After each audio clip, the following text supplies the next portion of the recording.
Greetings and welcome to the Dakota County Star Podcast, the weekly podcast of the Dakota County Star newspaper published in South Sioux City, Nebraska. I'm Mike Carnes, publisher of the Dakota County Star and your host for our weekly podcast where we talk about what's going on in South Sioux City and the rest of Dakota County, highlight what is in this week's edition of the Dakota County Star, and discuss whatever other issues happen to be bouncing around inside that space between my ears. The Dakota County Star Podcast is sponsored by Maricela Morales, your Aflac Bilingual Benefits Advisor, located in Dakota Dunes, South Dakota. Give her a call at 712-259-6580. And now, time to launch the rockets and blast off with another edition of the Dakota County Star Podcast. 5, 4, 3, 2, 1. Well, welcome to another edition of the Dakota County Star Podcast here on DakcoStar.com. I am your humble host, Mikey C. Mike Carnes, here talking about what's going on here in Dakota County. And we're into the end of November, or getting the middle toward the end of November. Thanksgiving is coming up next week. And, of course, when Thanksgiving rolls around, that means that winter sports is not far away. And one of the things that I've enjoyed doing over the years is covering high school sports. And my favorite sport is wrestling. And I've never... it's kind of funny because I played basketball in high school, didn't wrestle, wasn't really a wrestler, wasn't into the sport at all, but over the course of my professional career, I've kind of gotten to cover all the sports that are offered in high school, and there's just something about the sport of wrestling that I've just gravitated toward it and just I not only love the sport, but what the sport teaches kids, and then of course some of the personalities that come along with it. And I got a couple of the personalities in our area that are part of the wrestling community here on the show today. Evan Bohnet, the girls wrestling coach at South Sioux City High School, is with us today, and along for the ride also is his assistant coach Jeffrey Wood. And guys, welcome to the show. First off. Yeah, thanks for having us. Yeah, super excited to be here. Yeah, it's that time of year. Wrestling season's upon us, and I know that you guys have been working hard with the South Sioux City girls, getting them ready for the season. The Lady Cardinals have been kind of one of the front runners in the birth and growth of girls wrestling. Here, you guys won the first 2 state titles, and you've had a lot of young ladies come through the program and win state championships on their own, and it's got to be kind of fun to have kind of gotten in on the ground floor of the growth of this sport. Absolutely. Like when I look back at my coaching career, Coach Wood and I, we always tell each other, never in my wildest dreams did I think I was going to be coaching girls wrestling. And to be able to see it when I started as a head coach and have a couple girls come out, and to see it now grow into 2 divisions in the state of Nebraska, and the product that they are putting out there, it's so awesome to see that. And as a girl dad myself, I have 3 young girls. Just amazing to see the opportunities that now they are given that they didn't have back in my day. Yeah, it's kind of funny when girls wrestling, it was more of a sideshow than anything else when girls first started getting into it. And I can still remember when the first girl to qualify, and it's a trivia question that I'll always remember. Her name was and now I'm forgetting her name. Elaine Blessant from Malcolm High School was the first girl to qualify for state back in 2001, and she wrestled Brett Hunter from Rushville. Okay. Brett, as you guys probably know, is the wrestling coach at Chadron State College, 3-time state high school champion, 2-time Division II national champion, and now the coach at Chadron State. And I remember the circus. It was a circus atmosphere for about 10 minutes. It was the first match of the day. And you never saw 50, 60 media people at Devaney Center on the first day of the state wrestling tournament. And it seemed like every TV station in the state was circled around that mat as those two, as Elaine and Brett Hunter wrestled each other. And the moment the match got over, everybody left. and we didn't see the TV guys again until Friday night when it was Friday night's blood and guts night. It's always the toughest night of the year in the sport. But then over the years the sport has grown. Lisa Mislowski was the first girl to win a match at state. She won that a couple of years later, and then there was a young lady from Omaha North whose name escapes me now. Brittany Taylor was I think her name.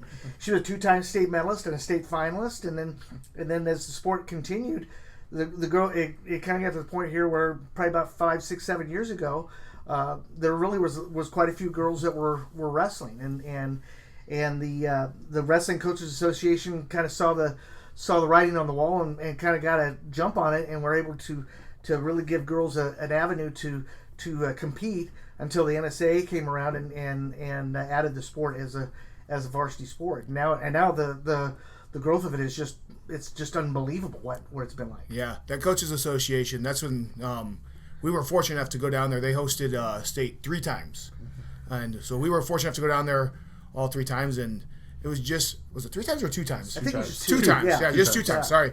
And we were fortunate enough, and that's where you could really see those schools that embraced that, and then those schools had that success right away when the NSAA did it too. So it was awesome to see the Coaches Association take that step and say, "Yep, we're gonna offer this opportunity for these girls." And it was at York High School gym, and 2 mats or 3 mats, and it was just it was a really cool experience for those girls. We got to go travel, stay the night in a hotel, and compete against all the other girls in the state that were doing the same thing. And to see that now to where it's at now, and have the qualifiers, and how many girls are wrestling roughly? Is it 1,400? I think Yeah. so. Yeah, it's just. Yeah. It used to be 200 girls. Yeah, Right, I remember the second York tournament. I missed the first year, but the second year I was there, and I stayed the night in a hotel down there.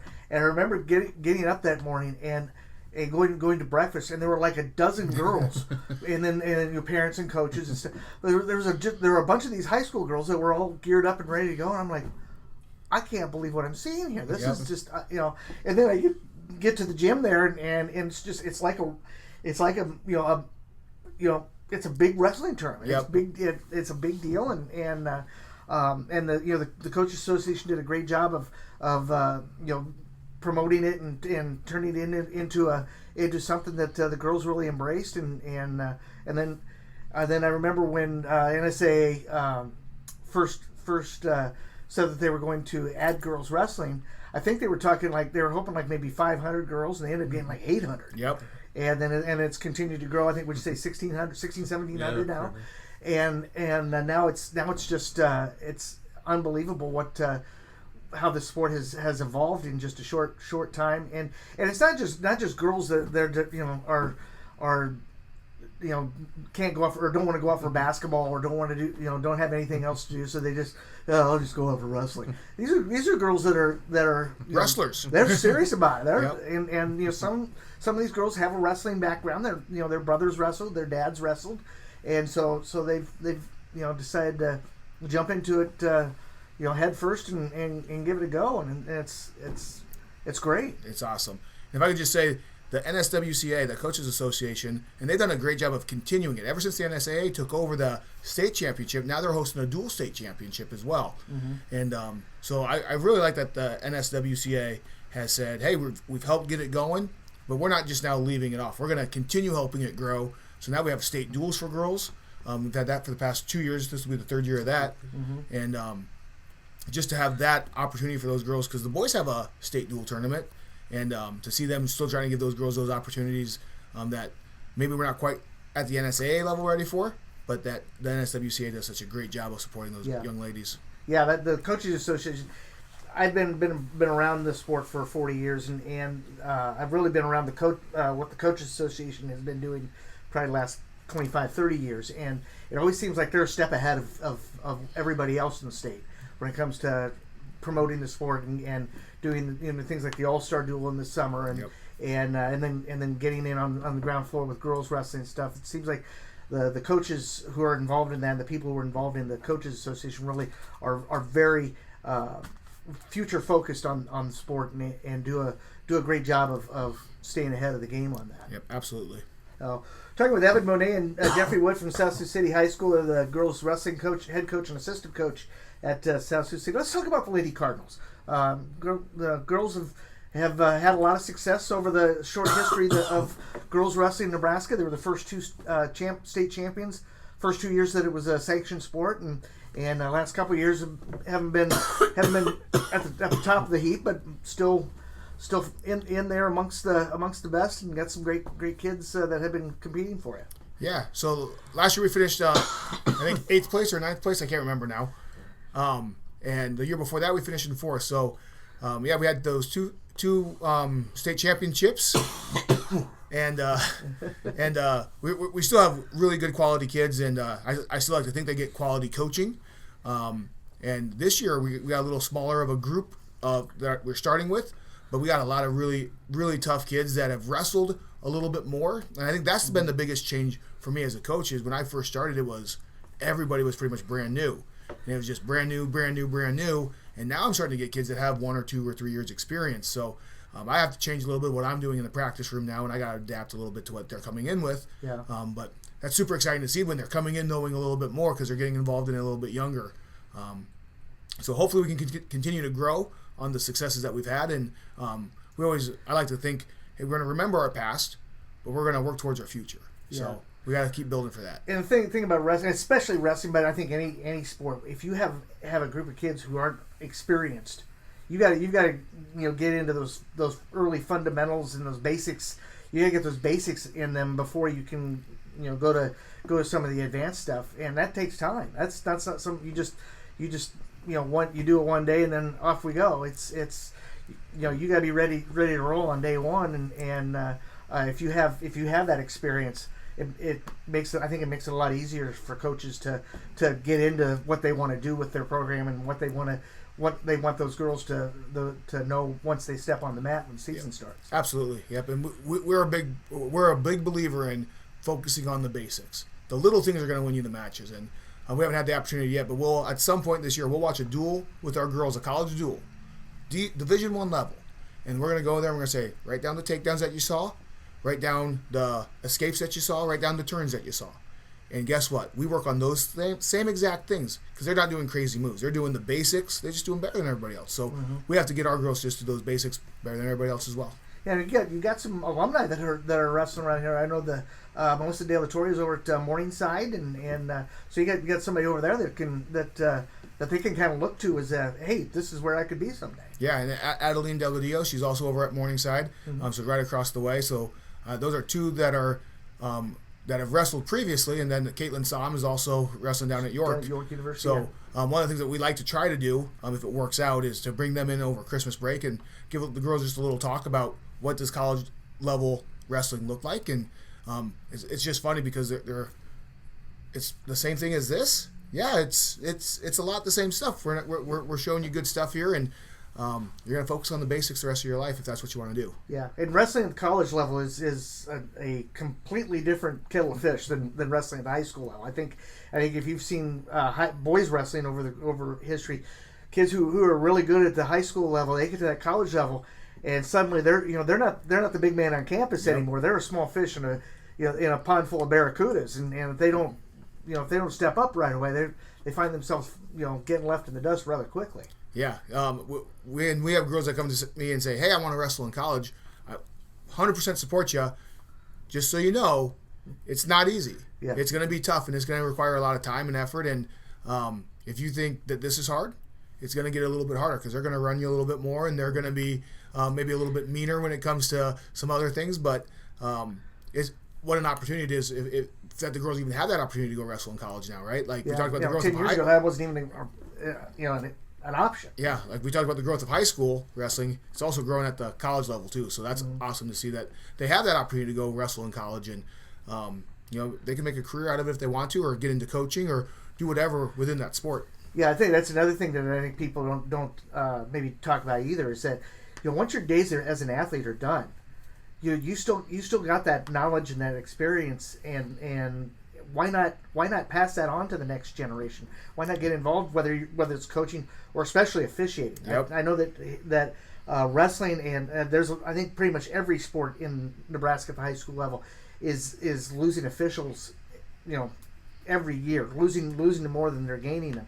And there's guys who some of these guys who are wrestling officials now, I remember when they were wrestlers in high school, and now they're they got the whistle now, and these old farts who are my age and older, they're all aging out. They want to retire, and they love the sport. They love having given to the sport and everything, but they've reached a point where their bodies are talking to them, and it's not very pleasant what they're saying. So they need to we need to make room for that next generation. That next generation needs to step up in that, and that's a great opportunity for not only your girls but for all the girls in the state to get involved. Because wrestling is wrestling. You can as a ref you can be a girl reffing a boys match. Yep. Just as guys are reffing girls matches. It's a little different than girls wrestling guys.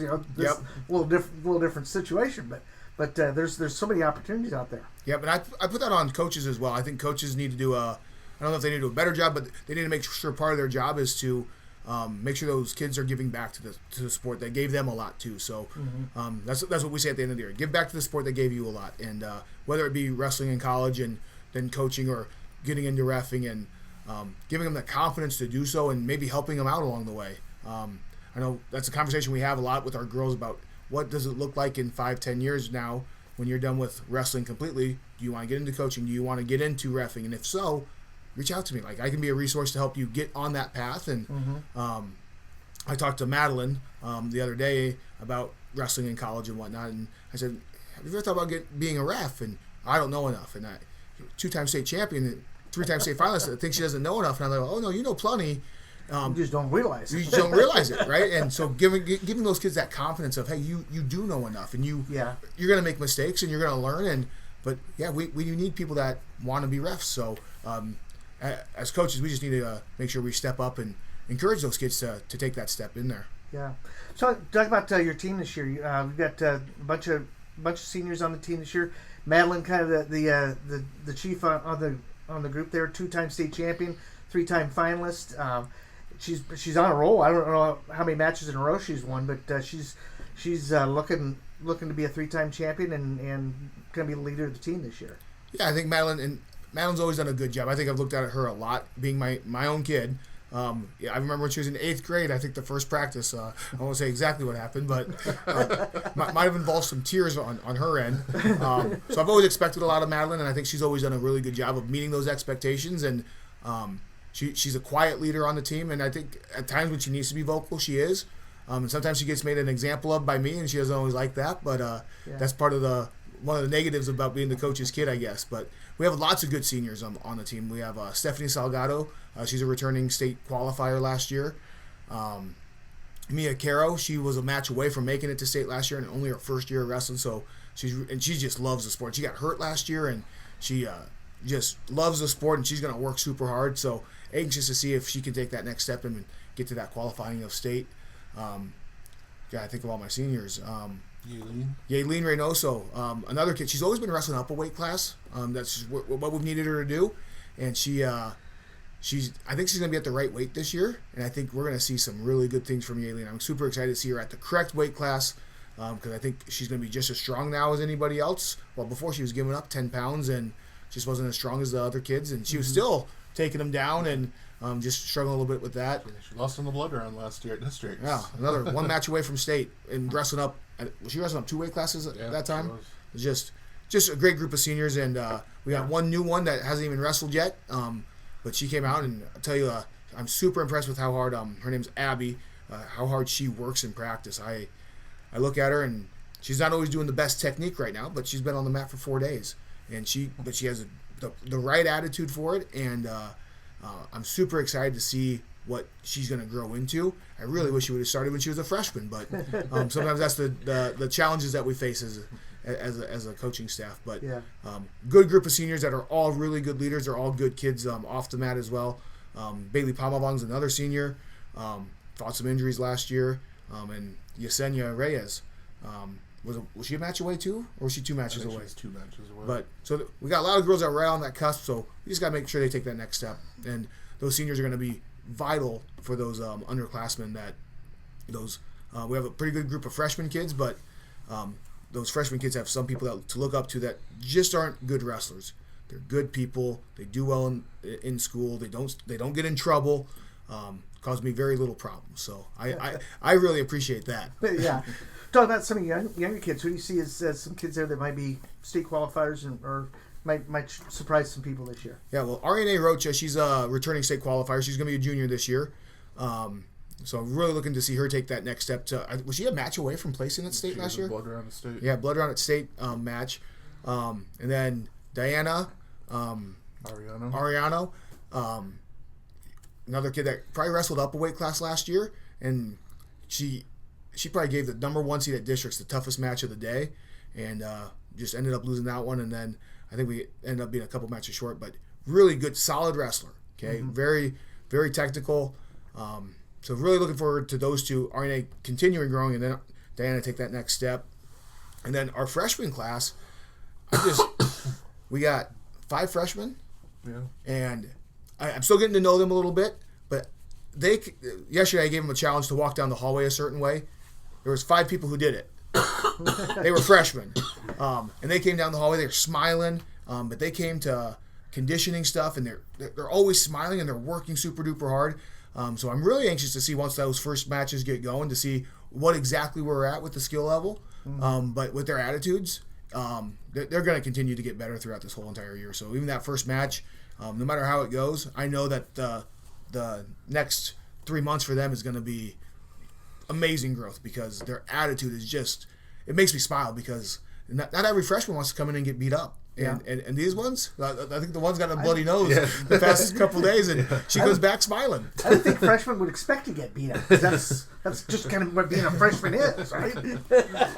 So, a really great group of kids that, like I said, numbers are a little bit down this year, but I'm really excited for this group of kids and to see them grow throughout the year. And they get along so well, too. Like, we always do something at the end of practice. Like today it was, what would be the... if you could only listen to one song the rest of your life, what would be that song? And it used to be like pulling teeth to get them to say something. Now I got 10 girls raising their hand trying to share what their partner was that day, what their favorite song was. And I'm just like, man, this is going to take an extra 20 minutes just to get through everybody that wants to participate. It used to be, all right, I'll call on one person and nobody else wants to talk. And so it's just great to see that team atmosphere come together. And it just makes, when the girls are smiling, that makes me smile. Makes Coach Wood, Coach De La Torre smile. What's the old saying? If Mama ain't happy, ain't nobody happy. If I'm not happy, nobody's happy. But if I'm happy, I think that helps the team, and they help me be happy by their attitudes. Yeah. Who do you see in Class A as a teams to be? How do you think this team's going to compare in Class A? And I know Grand Island, West Side are probably have been the top 2 teams. I think Norfolk's going to be Norfolk. I think won state last year. Yeah, more Norfolk. It's crazy. I read something from coaches that threw some things out to any wrestle, and I think Norfolk said they had like 60 girls out, or was it 40? Maybe 60 boys.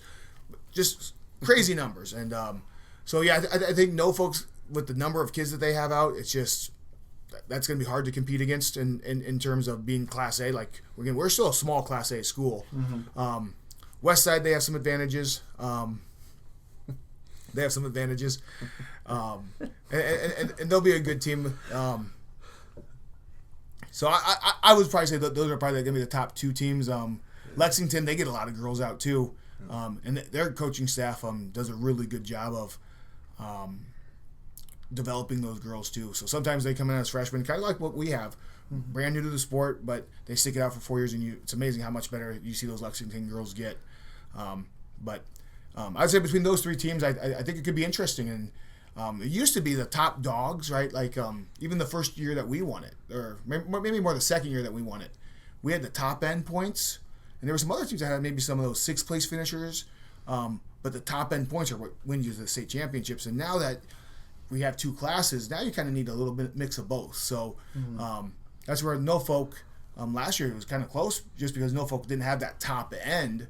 And Westside had more of the top end, but not the depth. So, kind of got to see how that plays out. Still with them splitting the classes into 2. What's been fun about the girls' team races is that they've always been pretty good team races. Yeah. It's not last year, the boys' Class A Creighton Prep that had it won on day 1.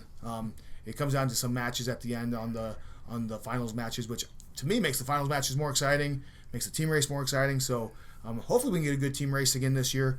But I'd say between those 3 teams is and obviously I'm going to put South Sioux in there. I think that South Sioux people don't always think about. I think some people I've heard it from some other people. Oh, South Sioux was good in the past. South Sioux was good in the past, and we're still good. Yeah, it's still good enough that you can make it interesting for some people. Yeah, And that's I think the neat thing about wrestling is that its focus is the individual, but there's also the team aspect of things. And if you get a bunch of and really you don't need a bunch of individuals. You need a ton of kids. It makes it easier if you have 8 or 9 kids that medal. But you can go in and I can point back to 1999 in Class D. Stromsburg Osceola won the state title with 4 champions, and they had 4 qualifiers. Yep. They took 4 kids to state and won all 4 and won the state title. So but the odds of that happening are 1 in a million.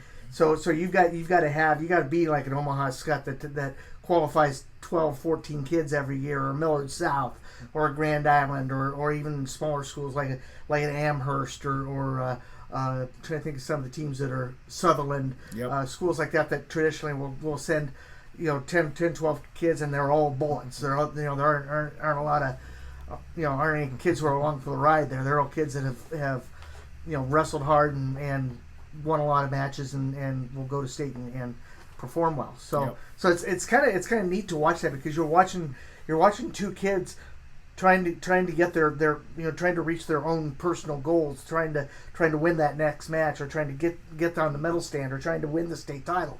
But then at the same time, what they're doing is affecting the team race as well. And so you've got other teams that are watching, maybe watching Madeline wrestle her opponent, because if Madeline wins that potentially knocks that team out of the top 5 or something. Yep. So there's a lot of interest in a lot of stuff going on even though there's just one person battling another, and that's really what makes the sport, to me, a lot more entertaining than any of the other sports. Yeah, so. and going off of that, the fact that you can wrestle for like a duel, you can wrestle 1 match. I can have the best wrestler in the state. They can earn 6 points. Mm-hmm. That's it. That's all you get. Right? And if we lose all the rest of the matches, we lost. Mm-hmm. And, in basketball, you could have your best player take 100 shots, and that could win you the game. So wrestling, it's not just one person. You need a whole collective of a team. And it's even good. I love duels because I love playing if we bump this person up and then we win that match, and then this and this, and that's the great equalizer. So. Yeah.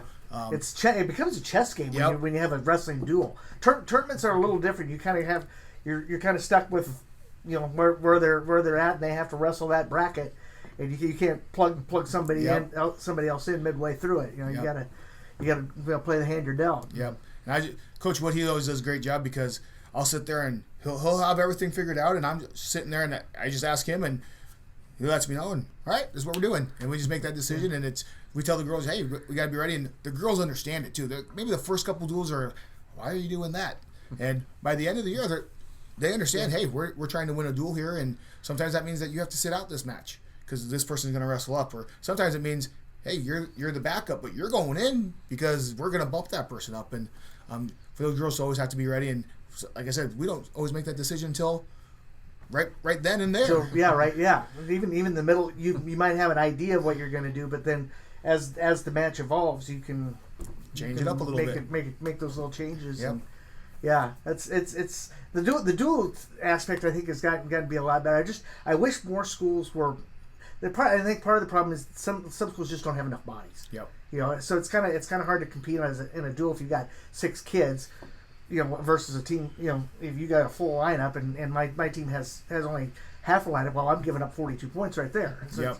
It's impossible to win a duel at that point. The best you can hope for is to get all 7 wins by pin and get a tie out of it. Yep. So it's a little different in that respect, but it's part of what it's just really a fun sport. I think if you're not into wrestling, it's sport. It's more of there's more to it than just 2 bodies, beating each other up in the middle of a circle of mat. There's a lot of science, a lot of stuff going on. Yeah, and I'd add to it, if you are a fan of wrestling and you have not watched girls wrestling, come out and watch a girls wrestling duel. I promise you're going to leave there and say that was fun. Mm-hmm. I remember when the boys and girls were combined, and my parents came down and they said, I thought we'd watch the boys more because they were used to watching me wrestle, and they said, all we did was watch the girls. Their matches were all so much more exciting. And I'm like, yeah, the boys' matches are boring. Yeah, a guy wins 3-1. That's the score of the match, 3-1. Girls' matches, there's not a lot of 3-1 matches. I can promise you that. Lots of pins, lots of high-scoring stuff, and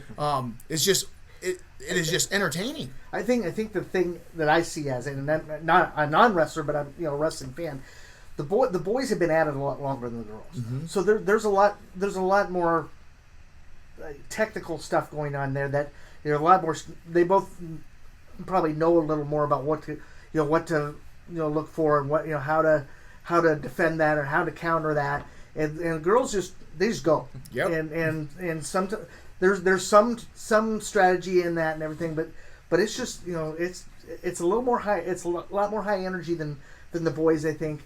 But both are entertaining to watch for me anyway. And I agree. As a fan of my wrestling, I agree. Both of them are fun to watch. But if you have not watched girls, I'm telling you, you got to give it a chance. Girls wrestling, and like we said at the beginning, girls wrestling has exploded in growth. I mean, we talked about that second state tournament in New York. There were 200 girls at that state tournament.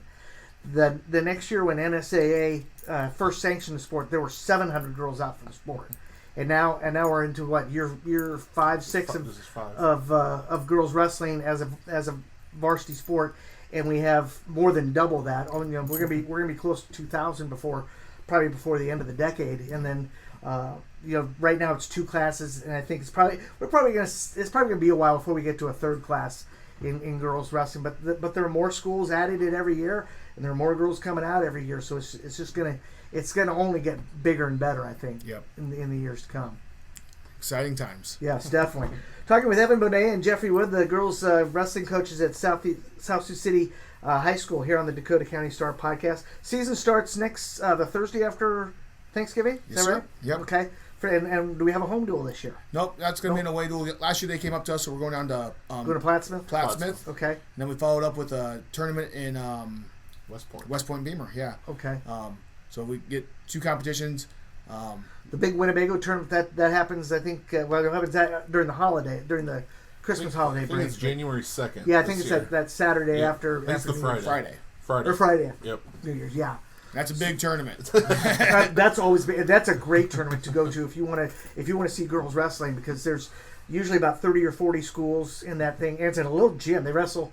Well, I think they wrestle 3 matches in there, and then they have an auxiliary gym where they have a couple more mats. Yep. So there's 5 mats going on, and it's a busy day, and you see a lot of great wrestling during that day there in Winnebago there. That I think they said January 2nd is when that'll be. But great opportunities to see girls wrestling. Do you guys have a home duel this year? We have 3. Two, maybe 3. Yeah. 2 or 3. Okay. Yeah, we're working on a 3rd one maybe with a Papio South and okay. But yeah, for sure. We got West Point at home and Schuyler at home. Schuyler. Okay. And Schuyler, that's another team that we didn't say earlier, but that was a team that was kind of on the ground floor, and they churn out some tough girls every single year, and Coach Wemhoff and I, we kind of have a nice little rivalry between ourselves. Good friend, but it's always fun when Schuyler comes up here and we make a little longer bus ride for him. But he's a good guy. He's a really good team, really well coached team, and always enjoy dueling Schuyler. I think that's January 8th. Well, that's a little bit later. No, it is December 5th. Yes. Yeah. December 15th. Yeah. December 15th. Yep. And that'll be a home one. So. It's always a fun time to duel Schuyler. They've handed us some losses. We've handed them some. So it's just a back and forth duel that, man, it's just tough matches there. Yeah. And Schuyler's got a great wrestling history too. They've got particularly boys wrestling, but now with girls wrestling too. So that'd be a great duel to come and come and watch them. And you'll see the South Sioux City schedule and all the sports schedules in the December 4th edition of the Dakota County Star when we do our winter sports preview. We're right now in the process of taking pictures for that and getting previews from the coaches, and we'll get that all put together, and that'll be out December 4th edition of the Dakota County Star. So, coaches, thanks a lot for sitting down and chatting with us today, and glad we got you after practice. So you're all those post practice frustrations worked out and everything? No, if I sound winded, it's because I ran some sprints with the girls today. You did. Okay. Yeah, I got beat. So well, I like to say that's a surprise, but you know. no, we appreciate you. You do such a great job. Just awesome to see you growing, not just wrestling around here, but wrestling everywhere, and then all the sports in the area. You do a remarkable job. So thanks a lot. It's a lot of fun. It's it's one part of the job I always enjoy doing. So the rides home maybe not so much, but the events themselves, awesome. So, thanks a lot, guys. Thank you. All right, we're gonna take a time out here on the Dakota County Star podcast, and we'll tell you what's in this week's edition of the Star after this time out.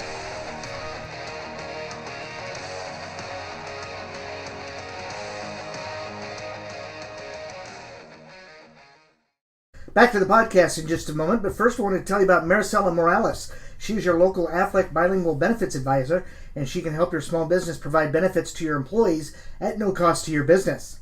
If you want more information, give her a call at 712-259-6580, and she can get you all the details.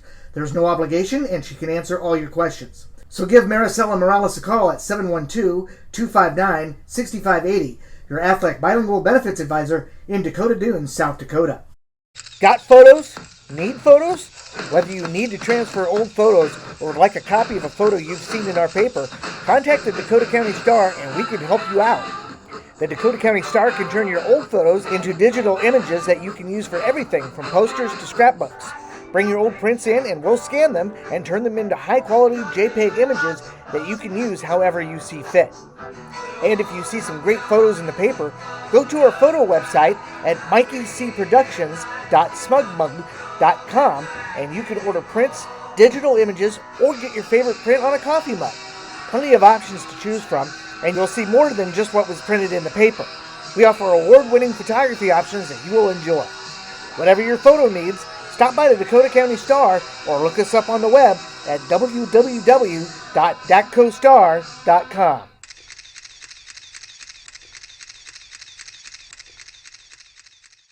I've heard police work is dangerous. It is. That's why I carry a big gun. Hey, welcome back to the Dakota County Star podcast here on datcostar.com. Again, thanks to Evan Bohnet, the South Sioux City girls wrestling coach, for stopping by to chat with us about the upcoming wrestling season. Actually, winter sports season is a week away, a little over a week away, I guess. The first fall sport or winter sports events start on the first Thursday in December, which is December 4th. And kind of in line with that, our winter sports preview will be published in that edition of the Dakota County Star on Thursday, December 4th, and that'll feature team photos, schedules, and preview stories of all our area schools' winter sports teams from South Sioux City, Homer, Ponca, and Tri-County Northeast. So look for that. As far as this week's issue of the Dakota County Star goes, the winners of the Great Turkey Giveaway that we sponsor with the Siouxland Bank is in this week's paper. You'll see the list of winners on page 4, and if your name is on there, go to the business next to your name and pick up your gift certificate. Take that to the bank, and they'll give you $20 for your Thanksgiving, whatever you want to do for Thanksgiving. So, congratulations to all our winners. On the front page this week, State Senator Glenn Meyer and U.S. Senator Pete Ricketts were both in town over the weekend on Friday for the Chamber Coffee, and Senator Ricketts talking a little bit about some things going on in Congress, and Glenn Meyer also talking about some state issues as well.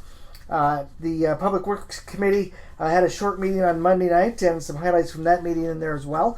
Siouxland Freedom Park has a new president. Rene LaPierre was named president of the Siouxland Freedom Park Board of Directors. He takes over for Mike Newhouse, who was the first president of that park board and retired here on Veterans Day about a little over a week ago. There was also a car crash here in South Sioux City where one individual was killed and a child was severely injured. Some information on that. Pictures of the Sunrise Optimist soup luncheon that was held earlier this week, and also a hometown author getting a gold medal for her writing work. Marcy Broyhill was honored recently, and there's a picture and some information in there on that as well. Some information on our veterans on the opinion page this week. Senator Meyer saying we should honor them year-round, and Pete Ricketts talking about caring for our veterans. As far as yours truly goes, kind of a rare week where I just really didn't have anything on my mind. At least anything worth printing. So we'll see about next week.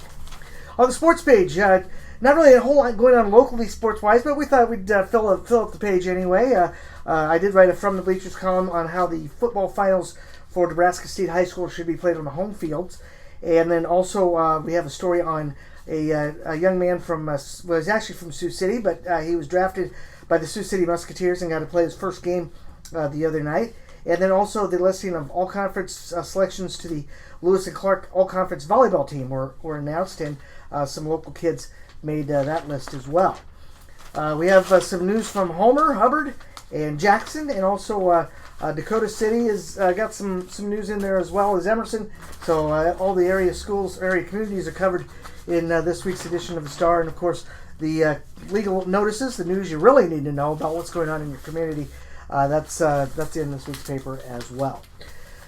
Kind of to close things down this week with winter sports season coming up next week, and of course if you know me and you know me well enough, you know that wrestling has kind of been the sport that I've kind of gravitated to more than any other over the course of my professional career.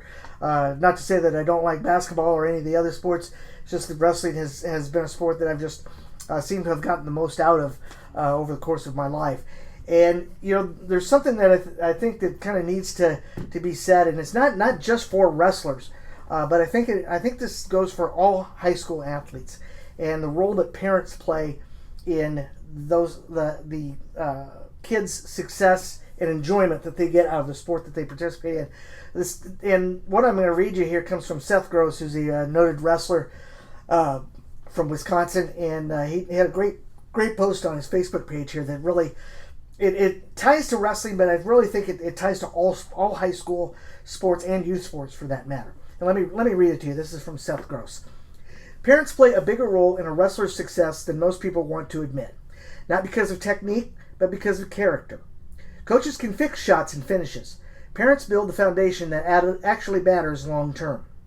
Kids learn respect, discipline, and how to keep pushing from home first. If a kid is messing around, a parent stepping in right away sets the tone. That stuff matters. It shows that there's a standard and you're expected to meet it. And yes, when they're young, parents can 100% coach in the corner. At that age, they don't need some long technical breakdown. They need the voice that they trust telling them to fight and give their best. Parents should preach effort and attitude over medals. Support them, believe in them, and don't be scared to point out when the effort isn't there. That's not being harsh, that's teaching accountability. When a kid starts something, they finish it. If it's wrestling season, you show up unless you're actually hurt or actually sick. That habit alone separates kids from almost everyone else later in life. Parents also set the standard for nutrition, sleep, and habits. You show them how to take care of their body. You show them what discipline looks like. You show them what respect looks like. That goes way beyond wrestling. And never weaponize results. Getting angry when they don't win is the fastest way to make a kid hate this sport. No matter what happens, they need to know they're loved. If there's one rule, it's simple. Be the example. Live the discipline, the respect, the work ethic, the consistency, and the belief you want to see in your kid. Push them to dream big and work hard. And make sure they always know you believe they're capable of every goal they set. That's from Seth Gross, a wrestler who's very involved in the sport, and great words of wisdom there. That's going to do it for this week's edition of the Dakota County Star podcast here on DakCoStar.com. Thanks again to Evan Bohnet from South Sioux City High School talking about girls wrestling. And we'll be rocking and rolling with the winter sports season before we know it. So make sure you stay tuned to this website, and make sure you check out the Dakota County Star and keep up to date on what's going on with Dakota County High School sports. And we'll be covering them all year long, start to finish, from opening tip to the final whistle. So have yourselves a good week, and have yourselves a good Thanksgiving. We'll have a podcast on Thanksgiving week, but that won't come out until after Thanksgiving. So have a great Thanksgiving. Be safe in your travels. Eat just enough that you get that good tryptophan coma going, and get a great nap in, and then cheer on your favorite football team, unless they're the Dallas Cowboys or the Iowa Hawkeyes. And, well, just never mind. We'll see you next week here on the Dakota County Star podcast here on DakCoStar.com.